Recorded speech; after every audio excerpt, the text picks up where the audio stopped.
They tell me that I'm never gonna make it. They want me to do something that could make sense. They hate when I keep dreaming I'll be famous, but I don't give a fuck, I'ma keep chasing.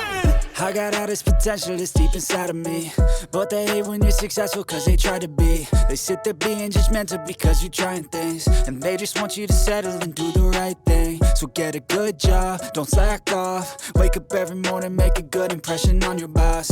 Don't do anything that I wouldn't do, and when you're making money, make sure you don't spend it too soon. Fuck that, I'll do what I wanna do. I got a different path from everyone, and that includes you. Who are you to tell me how to live life? In these times it feels like nobody's right, yeah. So I'ma figure out what else we succeed, and then invest all of my time into that and proceed.